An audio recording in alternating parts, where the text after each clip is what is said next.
has that like vintagey look, which I love. If I had to choose between the two, my favorite would be... Hello friends, welcome back to my channel. If you're new, welcome. My name is Christine. Today we're gonna be talking all about the Canon G7X. I've been using this camera a lot. Everyone on TikTok has been talking about it, so much so that it's back ordered and it's gone up in price. If you want to buy it right now, I think it's around $700 or $800, which is insane. We're gonna dive into this camera. Do I like it? Is it worth it? What type of photos does it take? I'm even gonna compare it to iPhone photos, and I also have a little thrifted digital camera. Okay, first things first, the Canon G7X. Everyone is talking about it because it is used for flash photos, and it has this little external flash here which makes the photos turn out amazing. It's great for nighttime shots, going out photos. I think this camera excels in low light situations, and it just gives the photos kind of like a nostalgic, almost vintagey look, which I've been obsessed with. It's very different from any of the iPhone photos that we've been seeing on socials lately. Also, a lot of the photos that I take on here, I hardly ever have to edit, so it just makes everything very, very easy, and that's why everyone is loving the Canon G7X. Camera retails for $630. This is the Mark II. If you are wanting to pick it up just to take photos, I don't think you need the newest model. The Mark III retails for $750. I believe both are currently sold out, so if you have the money and you're willing to wait, this review is going to be perfect for you. And if you already have the camera and you're curious about the settings, I'll go ahead and leave a timestamp right here if you want to go ahead and skip ahead. Sometimes I feel like taking photos can be very monotonous. It's all kind of the same type of thing versus using something like this, especially for sunset photos or when the lighting is a little bit darker, you get a more unique, nostalgic vibe. So I do love this camera for that. I've been bringing it around a lot lately, and I just put this little bead charm on it. This camera is very hyped. As a vlogging camera, I hate it. I'm a Sony gal through and through, and I vlog on a ZV-1. So I actually had given this camera to my sister because I hated it as a vlogging camera, but once everyone on TikTok started talking about it, I was like, I'm gonna need to borrow that back. Sony vlogging camera does not have this little flash, which is very, very important. Another pro of this camera is it takes photos a lot slower than the iPhone. It almost gives you the feel of a film camera without having to develop it. It is all on an SD card, especially if you have the little adapter. It makes it so easy. It's very fast. You don't have to edit the photos because everything is already pretty beautiful. In some lighting situations, you do have to edit it a lot, but as you know, I have my Lightroom presets. I'm pretty proficient in Lightroom, so it's easy for me to color correct, but if that's something that's not your forte, I feel like sometimes the Canon white balance colors are a little bit harder to play with than iPhone, but when it does get it right, the editing is very minimal. You hardly have to do anything to it. Another con of this camera is it's very expensive. Now that everyone is talking about it, the price has gone up. It's hard to get. You have to be waitlisted for it. If you're willing to wait, put it on your Christmas wish list now and have whoever order it so that you get it in time for Christmas. Like I said, I only had this camera because I previously bought it for vlogging. Would I go back and purchase it brand new to take photos? Yes, only because I take so many photos for Instagram. This is my full-time job. It makes my life so much easier, and especially with the adapter, I think it's worth it. And I do set it on the raw camera settings, so the quality of the photos is even better than iPhone. It's not a super big camera either, so it's easy to pack in my bag. It has a flip screen, which is really nice. And if you are a vlogger, you can use it for vlogging, but I just think the autofocus on the Canon cameras can sometimes be a little bit wonky and fidgety. Another con that I want to add to G7X is once you're taking a lot of photos with this camera, it does lag quite a bit. So if you're taking a couple flash photos, you have to,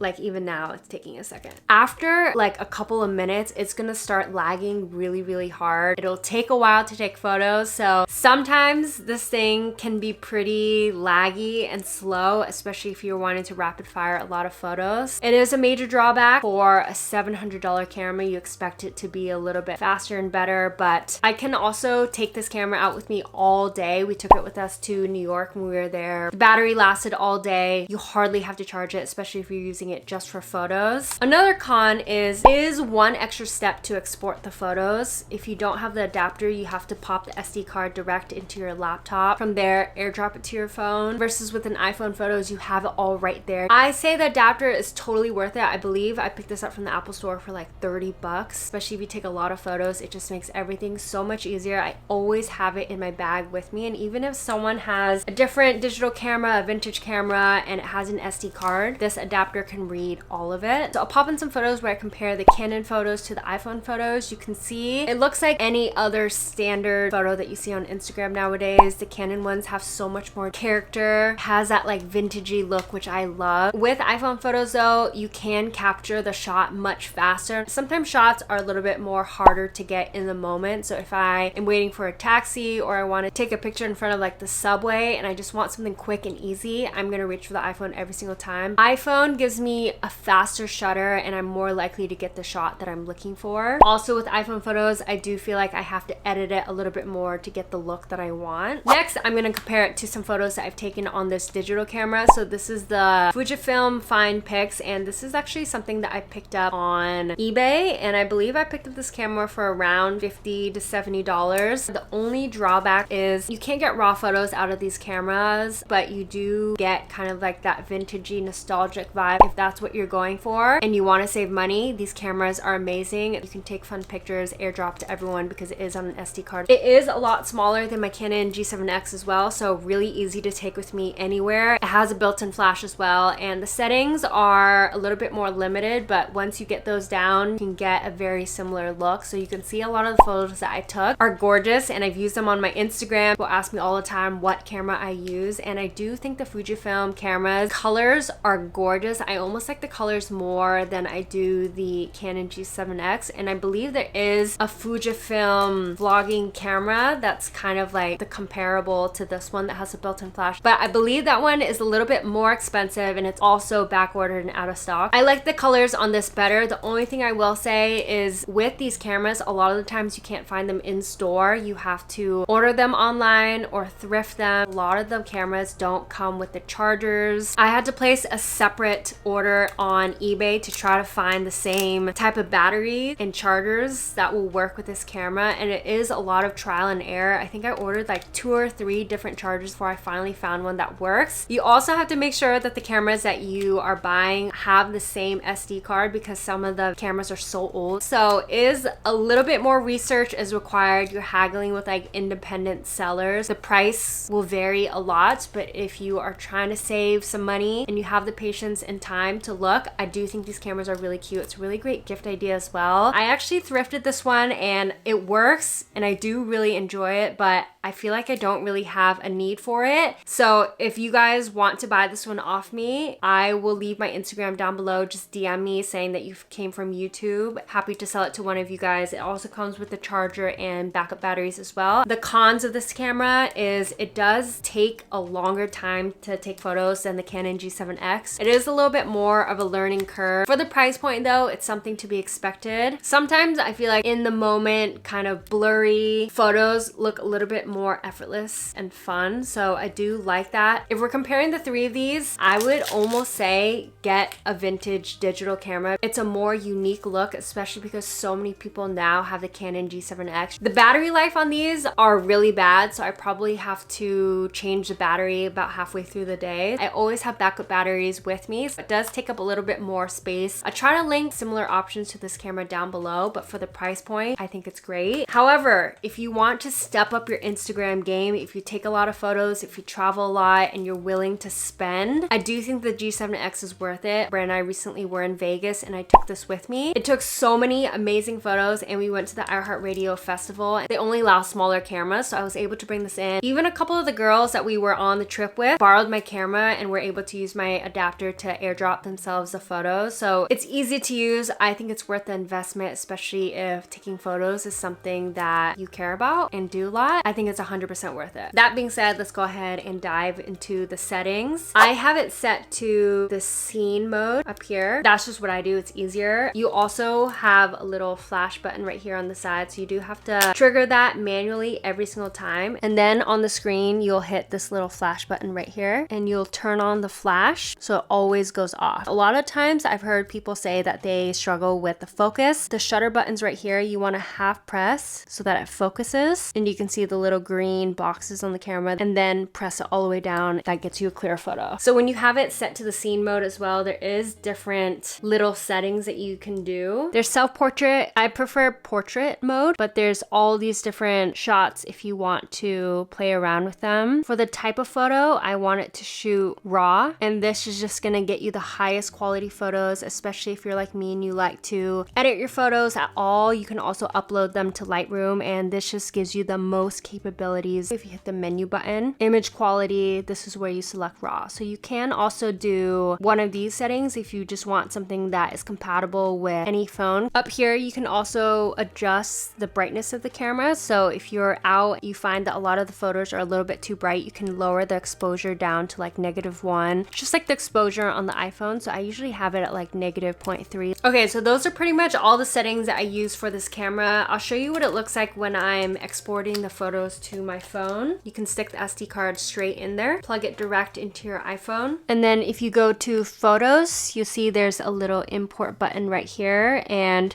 from here, you can select all the photos that you took on a certain day, or you can just select a couple of them. Up here, you'll see the import button. Just hit import selected and import complete. That took all of 2 seconds. Then once you're done, you can go ahead and just pull it direct out. I'm so used to hitting eject that it feels illegal to just pull it out, but it's super easy to do. I've been using this camera for everything and I highly recommend it. For a while, I was using my Leica. That camera does come with a little flash as well that's removable, but that camera is in a completely different tier of cameras. That's probably like the top notch, best of the best. If I want to take the same type of vibe like a digital camera, but I want to take it on a professional level, I would probably gear towards a Leica every single time because that flash hardly ever lags. You can take such amazing quick photos in raw quality and the colors are just gorgeous. So that's probably one of my favorite cameras for photos that I do own, but it does retail for almost $1,400. So it's a completely different tier. It's literally more than 2 times the price of this camera. Anyways, I hope you guys found this video helpful. I'll go ahead and link all the cameras that I talked about down below, the adapter. I hope you guys enjoyed this video. I also lately have been playing around with a couple of new presets where you can edit iPhone photos to look like digital photos. So if you guys are interested, maybe I can do like some TikToks on that or just release those as separate presets. But anyways, I hope you guys enjoyed this video and found it helpful. Thank you so much for watching. Make sure to thumbs up this video if you enjoyed it, and I'll see you all in the next one. Bye!